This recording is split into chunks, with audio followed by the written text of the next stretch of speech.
I am a child am a child of rape. I am a child of rape.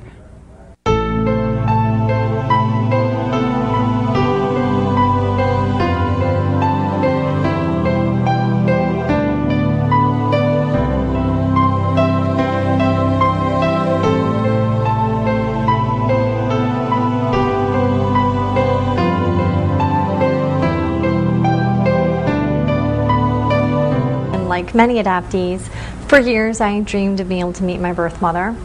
My search began on my 18th birthday, and I was shocked to have been told on that day that that door was closed and that I would never have the opportunity to meet her. My parents were free with giving me all of the information that they had, and they had information about biological mom. She was 15, she was blonde, blue-eyed, Irish and English, her height, I believe I knew.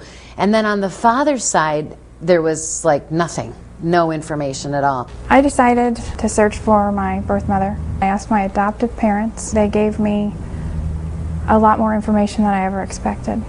I went ahead and I petitioned for what's called my non-identifying information. It had everything you can imagine about my birth mother, but the only thing that it said for my biological father was that he was Caucasian and of large build. And I thought, that sounds like a police description. And I thought it over, called up my caseworker, and asked her, was my mom raped?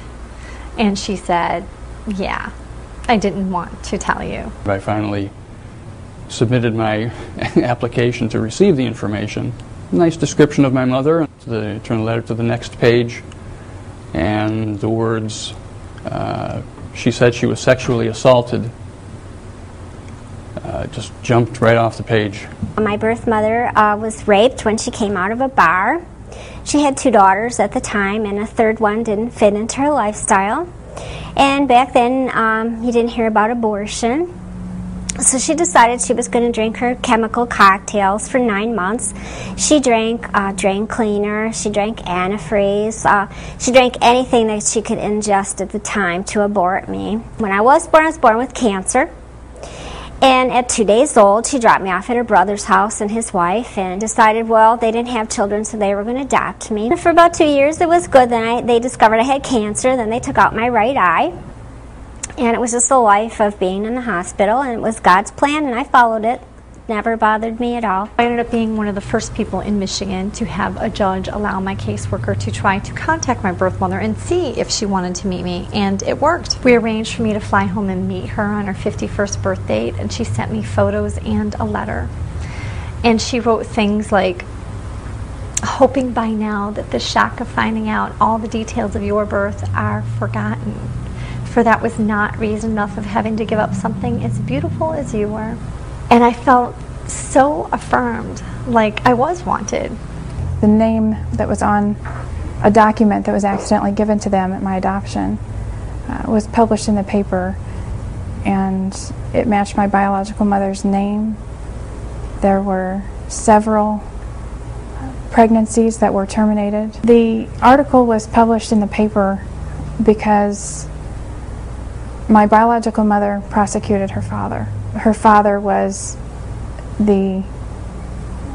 also the father of the other children that were aborted, as well as myself.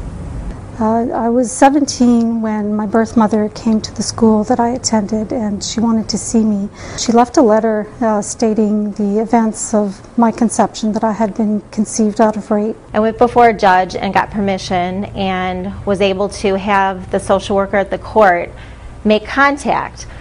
And unfortunately, at that time, she wasn't able to find my birth mother, but she did find my maternal grandmother, who was very angry at being found. But in the course of the conversation, and I didn't have the conversation, it was the court-appointed social worker, or the intermediary, she discovered and then relayed the information to me that I was conceived as the result of a date rape. And she said very brashly, you should have been aborted. And that's what the court-appointed intermediary relayed to me. My mom left me a letter one day. Essentially it said that when she was 24, she had been working at a diner in the evenings. There were regular customers, and one guy in particular would come in there. When my mom finished her work there and was preparing to go home and had left the diner, he was waiting for her in the parking lot. And I don't know how it happened, but somehow he got her into his car, drove to a park, and there he raped her. And I'll never forget, I was probably a freshman in high school, and I said, Miss Arts, why don't I have information about my birth father? I have been given the information, at least the non-identifying information about birth mom, and nothing about birth father. And that's when she told me that my birth mother had been raped and that she had been a foster child and had been in the system herself. I flew home, had a wonderful reunion weekend with her, and then got up the courage to ask her about abortion because I still needed to know. And she told me that she had actually gone to 2 back alley abortionists and that she would have aborted me if it had been legal. She did not choose life for me. She chose abortion.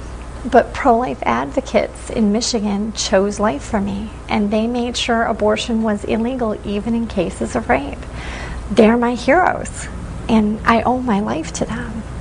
Well, I'll tell you, I was devastated when I found out that she was my mother and I was a product of rape. I had a lot of resentment I carried for a long time. I was in church, and the priest was saying you'll never get to heaven unless you make some closures if you have any resentment. So I thought on it, and I thought, well, maybe I should do that. So I put some feelers out, and I got her number, and she knew I was going to call. And I said, this is Laura. She goes, I know. And I started to say something. She goes, I hate you. I've always hated you. I don't like how you've turned out. You're such a spoiled, rotten brat. And, well, that took me as a shock, but I was calling for a closure. So I said, you know what? I'm just calling to thank you so much for giving me away. Thank you. They saved my life.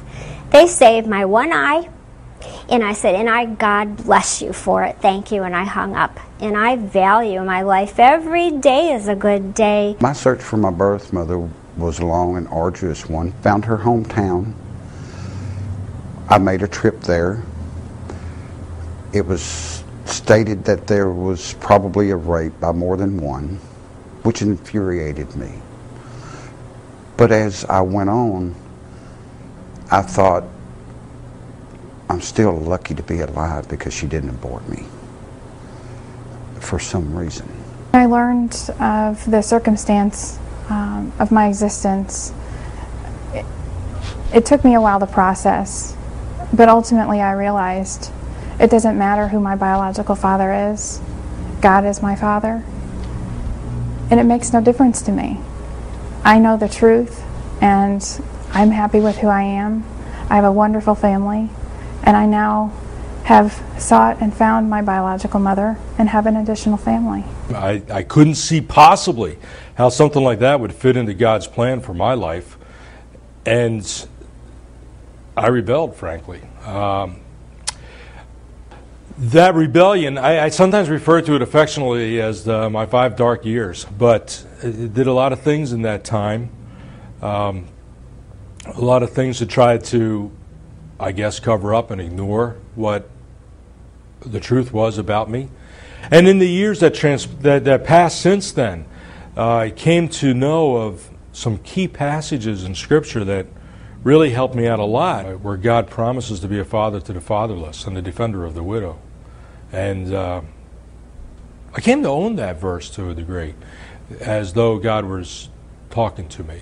I wasn't in any way traumatized by that. I always knew deep down that God wanted me here, and it just reassured me through the years that there was a purpose of me being here. I've never met my birth mom. Someday I hope to. And when we meet someday, I'm going to wrap my arms around her. I'm going to tell her I love her because she loved me enough to give me my life, and then I believe loved me enough to give me the next most special gift I was ever given, and that's my family. So I was really taken aback, but it didn't matter. I knew that I was chosen, and that I not only was adopted into God's family, but adopted into the family that I had for a reason, and know that everything works out for a reason. When I accepted my story as true, I felt an energy building inside of me And I felt that this is a very powerful and unique story. I felt a need to give back, or a willingness to give back to the system that saved me and protected me when I was a child. Every day I thank the Lord when I wake up for the gift that He's given me of life. I cherish life. It is my life. I love it. And look at the family I have. My husband, 45 years. My son, 3 grandchildren. If I was aborted and I wasn't here, they wouldn't be here. It's all God's plan. God has a plan, and just follow His way. Okay, we're out of time.